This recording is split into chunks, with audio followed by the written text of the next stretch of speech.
seen this all before. We have seen this. We've seen it on the other side. Before. He says overwhelming endorsement of his leadership. A third of his caucus just voted for an empty chair.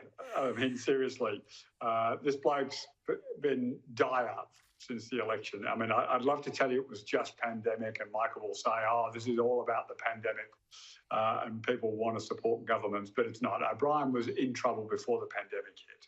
He was seen as lacklustre, ineffective, and not landing a blow on the Andrews government. The pandemic has just highlighted all of those failings. He made the wrong call with the Victorian people. He demanded the borders stay open. He got on board the Sydney media push, which has now catastrophically destroyed Zach over in the Liberal leader over in Western Australia, destroyed Freckleton. Same for Jodie Mackay too, right? Yeah, Jodie's in a very different position. The pandemic, she's been critical of some parts, but she hasn't openly taken on the positions by Gladys. So different issue. O'Brien has absolutely challenged the medical advice in Victoria, and the people of Victoria are now absolutely passing judgment on him.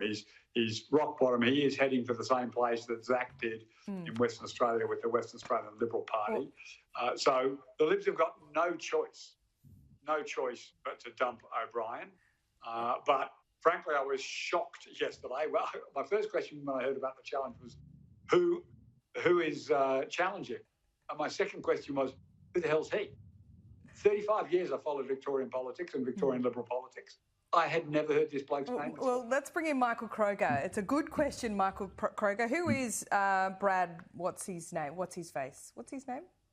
Brad Battin. Well, he was the emergency services shadow during the whole CFA scandal brought about by the Andrews government, and he did an excellent job during that period. And Stephen ought to follow politics more closely. I mean, everyone knows who Brad Battin is, except him. But you understand, and Michael's been clearly re-elected.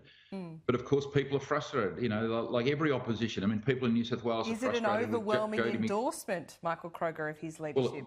Well, it's very clear. It's very clear. But this is just the frustration that every opposition feels. I mean, you saw a couple of weeks ago, Laura, who was going to challenge Albanese with plebiscite. She was on a ticket, then Richard Marles and Jim Chalmers and, Joel Fitzgibbon stuck his hand up. They're all challenging Albanese. Why? Exactly the same reason that oppositions have been, the leadership have been struggling across the country. It's just not Michael O'Brien. It's every opposition leader. And, as you say, look at Jodie Mackay in New South Wales. If an electoral held tomorrow in New South Wales, Jodie Mackay and the Labor Party will get absolutely slaughtered. Now, that's not because people here have turned against Michael O'Brien or the Liberal Party, but in New South Wales, they've turned against the Labor Party. It's all to do with the public wanting the leaders to win against the pandemic.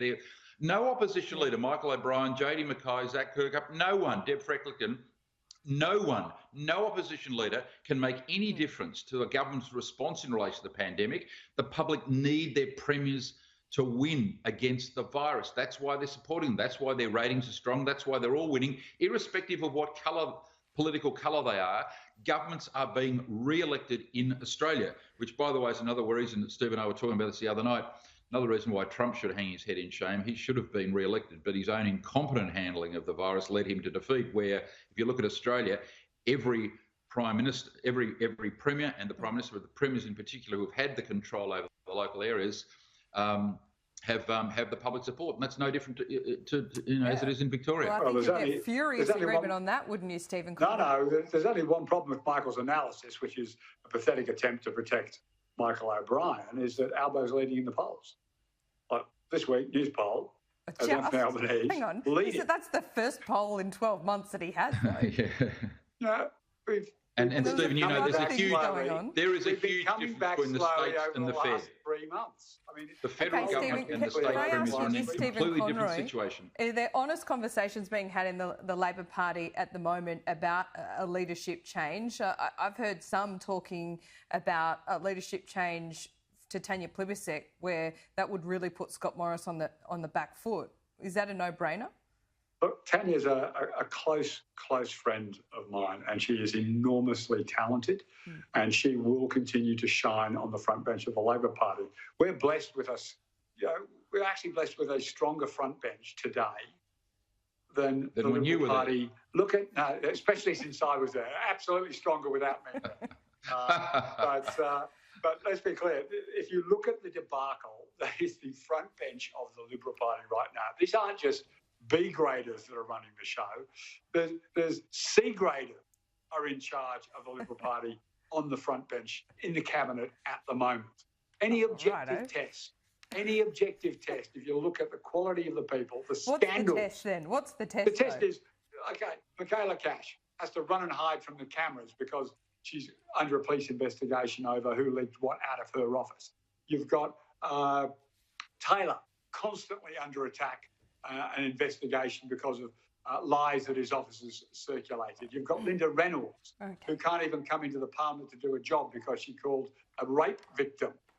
Called a rape victim a lying cow. That was do I have to go on? This is but I mean, that maybe, all these problems, Stephen Conroy, and Labor can't claim any scalp on the government side. But look, let's go to Michael Kroger. Let's talk about Victoria. We're way off track. Michael O'Brien. Well, you can see the problem, Laura. You can see that. He stands there today. Will he be there at the election, Michael Kroger? No. I think so, but by the way, you can see the trouble that Kevin Rudd had with Stephen Conroy when he carries on like that. You're looking forward to Jeff Kennett taking over your old position, Michael. He's a big fan of yours. You need to bring Kevin back, Stephen, just between the three of us. I think your party's missing him. Come on, Michael. Laura, $20 on air. $20 on air. That Albo will be. Well, we don't gamble on elections. Michael O'Brien. Michael O'Brien's in no different position to the Federal Parliamentary Labor Party. There is disquiet, obviously. Well, there's been no spill. As there is in every opposition. It's not just about Michael O'Brien. There's not a single opposition in the country where people are happy. He won't put his money where his mouth is. Look at the Federal Parliamentary Labor. I'll remind Stephen, the Federal Parliamentary Labor Party. Tanya Plibersek wants to be leader. Richard Marles wants to be leader. Bill Shorten wants to be leader. Mark Butler wants to be leader. Tony Burke wants to be leader. And the bloke in Queensland, the Shadow Treasurer, he wants to be leader. Chalmers. There's only one problem. There's only one problem. No one wants to be the leader of the Liberal Party. No one wants Laura, there are 6 or 7 people who seriously want to lead the Federal Parliamentary Labor Party. Yep. They all have credentials to lead. That's Labor's problem. So even though he's in front of the polls, there's 6 or 7 want to challenge him. It's a time where people are supporting governments, and the Morrison government will get re-elected as the state governments have tended to do. Come on, Michael, $20, money where your mouth is.